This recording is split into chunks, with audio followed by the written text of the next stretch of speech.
Hey, welcome to DICEteroid. My name is Carlos, and today we're going to be having a look at Splendor. Start by placing all the gem chips in the play area. In a 4-player game, you're going to use all the chips that come in the box. If it's a 3-player game, remove 2 chips from each of these piles.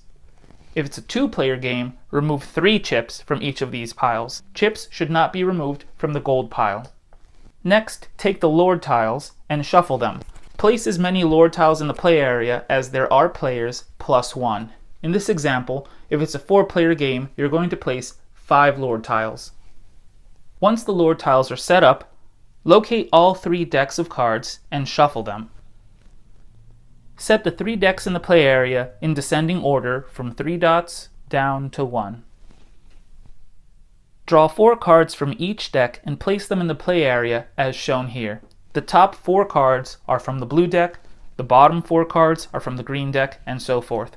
The objective of this game is to have as many victory points as you can by the end. You'll notice that some cards and the tiles have a large white number on the top left. That indicates how many victory points that particular card or tile is worth. If any player hits 15 victory points, the game will end at the end of that round. There are 4 possible actions that you can take during your turn. The first action is to grab 3 gems, but each gem has to be different.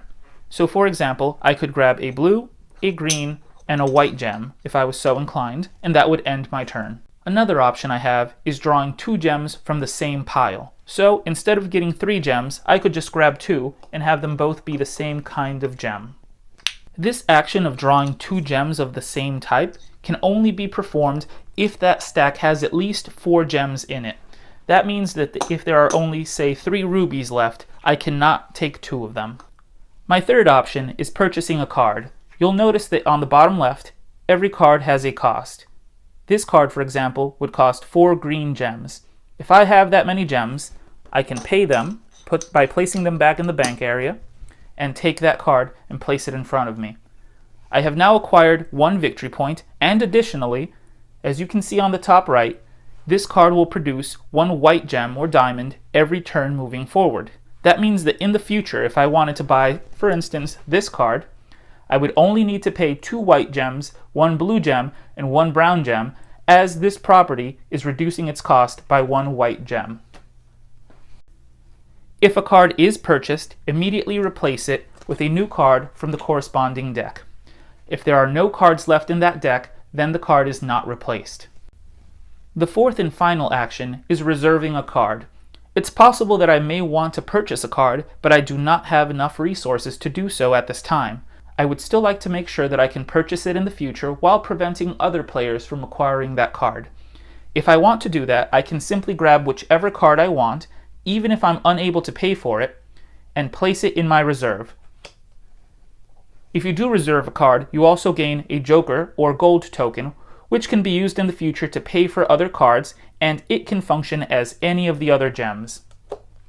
In a subsequent turn, if I decide to purchase a card, I can actually purchase a card from my reserve.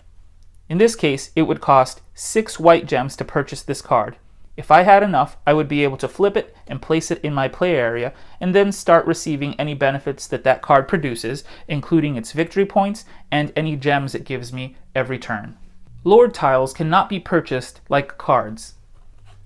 In order to obtain a Lord tile, you must meet the requirements that are shown on the bottom left. In this case, in order for me to obtain this Lord, I would need to have 4 cards in my possession that are producing red gems, and 4 cards that are in my possession that are producing green gems.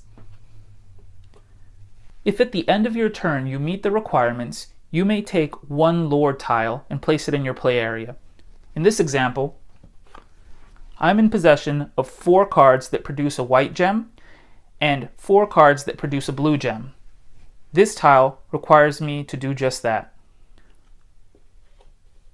Adding the Lord to the play area entitles you to the victory points that are displayed on the top left. These go towards your total, and again, if any player ever hits 15 victory points, the game will end at the end of that round. The victor will be whichever player has the highest amount of victory points.